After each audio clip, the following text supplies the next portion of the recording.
Welcome back, everyone. We're diving into some pretty intense stuff today. The rise of Germany's AfD party, their platform, and some pretty surprising connections they have. Yeah, when you see a far-right party polling at 21%, Yeah. it really makes you stop and think. Especially in Germany. This level of support could make them the second largest party. I mean, we haven't seen a far-right party in that position since, well.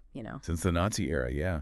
It's a significant shift. It reflects something deeper happening, a change in the political landscape. And it's not just happening in Germany, right? It's like we're seeing this wave of right-wing populism all over the globe. You're absolutely right. It's a global trend, and the AfD is riding that wave, capitalizing on it, really. But here's the thing that really threw me. The AfD is getting some serious backing, and not just from, expected places. We're talking about Elon Musk. Yeah, that was a surprise to a lot of people, I think. He's not just saying, hey, I like these guys. He's out there at their events, actively participating in their campaigns. He even called them Germany's best hope. I mean, have you ever seen anything like this before? A figure like Musk openly endorsing a far-right party. No, it's definitely unusual, that's for sure. It really makes you wonder what's going on. Is this a calculated move on the AfD's part, you think? A way to make themselves look more mainstream, maybe? It could be. It's definitely a possibility. Or maybe Musk is just genuinely aligning himself with their ideology. I mean, it's tough to say for sure. It's a real head-scratcher. But let's back up a bit and talk about the AfD's platform. What are they actually advocating for, and why is it striking a chord with some Germans? Well, their message really revolves around a few key things. Stricter immigration control is a big one. Oh, okay, so tapping into concerns about immigration. Exactly. And a more, how do I put it, a more nationalist approach to governance. Okay, so a focus on national identity. Right. And then there's this idea of rejecting what they see as too much globalization. They see it as a threat, I think. Interesting. So they're tapping into anxieties, like you said earlier. Yeah. Anxieties about the economy, about cultural change, about the feeling that traditional parties aren't addressing those anxieties. Sounds kind of familiar, doesn't it? Yeah, it does a bit. It's giving me drain the swamp vibes a little bit, like what we saw with Trump. Right. That whole outsider anti-establishment message. It definitely resonates with voters who feel like the system is failing them. And it seems like the AfD isn't shying away from the Trump comparisons at all. I mean, one of their co-leaders, Tino Kruppala, he's actually praised Trump's policies. He even called them, get this, politics for the people. Do you think that's a smart move, aligning themselves so closely with Trump? Well, it's a gamble, that's for sure. Trump is obviously a very polarizing figure. Definitely. But he does have supporters in Germany, too. The AfD is betting that those supporters, along with their base, will be enough to give them some real political clout. It's a bold strategy, no doubt. Okay, so we've talked about the AfD's platform and their admiration for Trump. But let's go back to Elon Musk for a minute. What do you think is motivating him to so publicly support a far-right party like the AfD? Honestly, it's the million-dollar question, right? It's got everyone puzzled. Yeah, some people are saying he's got to be hurting his brand with this.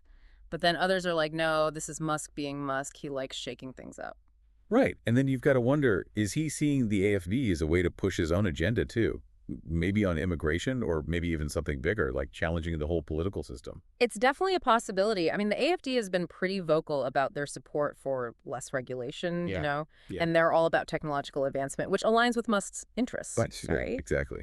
So maybe there's a more practical side to his support, too. Like a you scratch my back, I'll scratch yours kind of thing. Possibly. Yeah.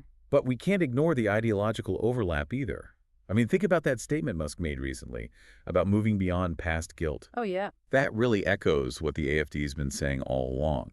This idea of downplaying Germany's responsibility for the Nazi era. That was a really controversial statement, especially in Germany. It almost seems like he's siding with a very specific and sensitive part of the AfD's platform. And that's what makes this whole situation even more complicated. Is he fully aware of what he's doing? Or is he just aligning himself with a party that a lot of people, view as pretty dangerous? It's a lot to unpack. Yeah, it's a dangerous game he's playing for sure. And it really makes you think about, what could happen? What does this all mean for the AfD's chances of actually getting into power? I mean, right now they're shut out of those government coalitions. Right, because of that firewall agreement, right? Exactly. The other parties basically agreed to keep them out. But is that firewall strong enough to hold, I wonder? That's the big question. The firewall Well, it's designed to keep them isolated, Hmm. to prevent the AfD from getting into those government coalitions, and so far, it's worked. But they are getting more popular, their influence is growing. It really puts that agreement to the test.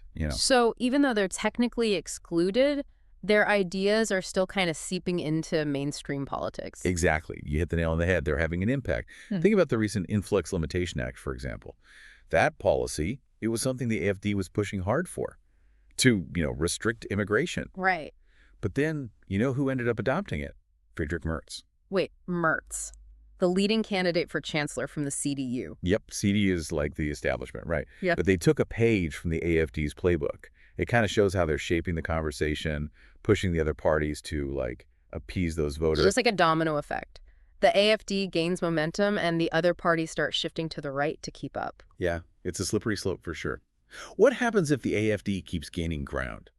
Could we actually see the firewall collapse?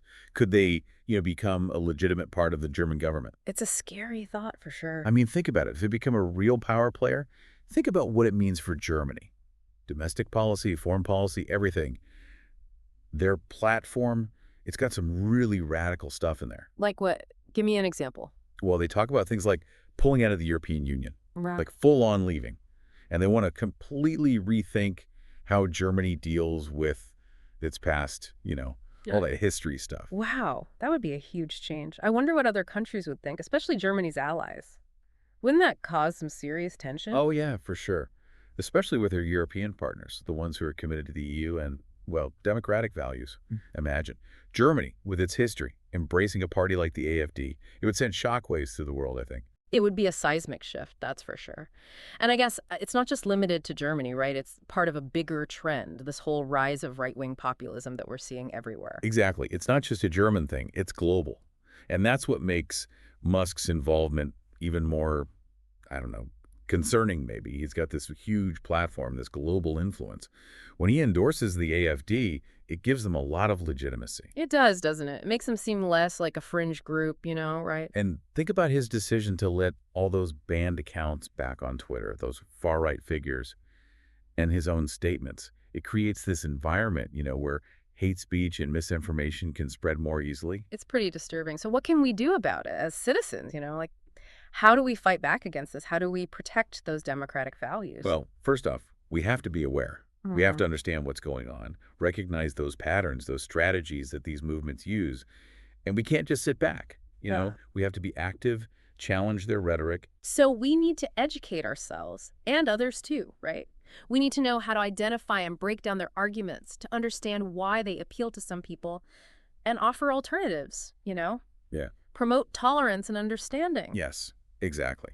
And we have to hold our leaders accountable. We have to demand transparency, make our voices heard. We can support organizations fighting hate speech, advocate for policies that promote social justice, and get involved in peaceful activism. It's all about being proactive, right? Not just sitting back and hoping for the best. Exactly. We have to participate, shape the kind of future we want, a future where there's equality and respect and where our democratic institutions are protected. So what should we be looking out for? What are the signs that the AfD is getting even more powerful, that the firewall might be in danger? Like in the coming weeks and months, what are the red flags? Well, definitely pay attention to those upcoming elections. How well do they do? If they get a big chunk of the vote, that's a sign they're gaining real popularity, right? And that could mean they're one step closer to being in power. Exactly. And watch how the other parties react. Do they try to distance themselves from the AfD? Or do they start using some of the AfD's talking points to win back voters? So like if the mainstream parties start sounding more like the AfD, that's a bad sign. Yeah, if they start pandering to the AfD's base, it legitimizes their ideology, right? Yeah. It weakens that firewall. It's a tricky game. For sure. And it's not just about policies, right? It's about the whole tone of the conversation. Absolutely.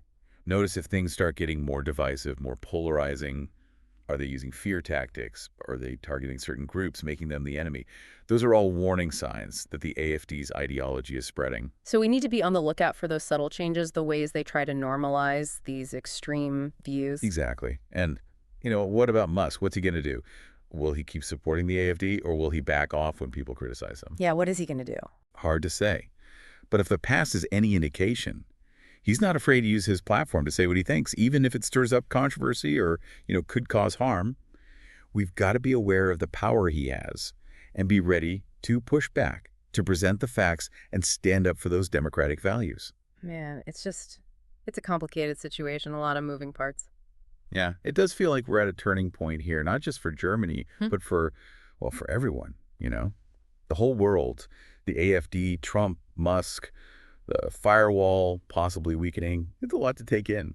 It definitely raises some big questions. What happens if this all keeps going? If a party like the AfD, with its, pretty radical ideas, actually gains power in a country like Germany, what then? It's a pretty unsettling thought for sure. I mean, we've seen how quickly things can change, Yeah. how extremist ideas can take root and exploit weaknesses, I guess. Think about the 1930s. Back then, the Nazi Party, they were just this fringe group. No one took them seriously at first, but then they were able to capitalize on the economic hardship, the divisions in society. I mean, we got to be careful with historical comparisons, of course. Yeah, of course. But it's a reminder, right? We can't underestimate these movements. That's a good point. It's a sobering thought, for sure. So what can we do? If we're just regular people, citizens, how can we help? How can we be more informed, more engaged, and, I guess, protect ourselves from these kinds of threats? Well, knowledge is power, right? The more you understand the history, the tactics these movements use, the potential consequences, the better equipped you'll be to fight back. It's about seeing the patterns, the rhetoric, the ways they try to make their views seem normal. Exactly. And don't be afraid to talk about it. Have those conversations, even if they're tough. Challenge misinformation. Encourage people to, think critically. So we need to create a space for open dialogue, right? Where we can disagree respectfully, but also, reject hate and intolerance. Yes, Yeah. 100%. And don't forget, your vote matters. Support the candidates and policies that align with your values and hold those elected officials accountable. So this deep dive, it's uncovered some pretty alarming stuff, but it's also a wake-up call, right? A reminder that democracy is fragile. We have to be vigilant, we have to participate if we want it to survive. The future isn't set in stone. It's shaped by the choices we make, individually and together. By staying informed, staying engaged, and sticking to those democratic values, we can create a world where extremism doesn't stand a chance. A world that's more just, more equal for everyone. Well said. Well, thank you so much for joining us today for this deep dive. It's been a lot to process, but I hope it's been valuable. I hope it gets people thinking, talking, and most importantly, taking action.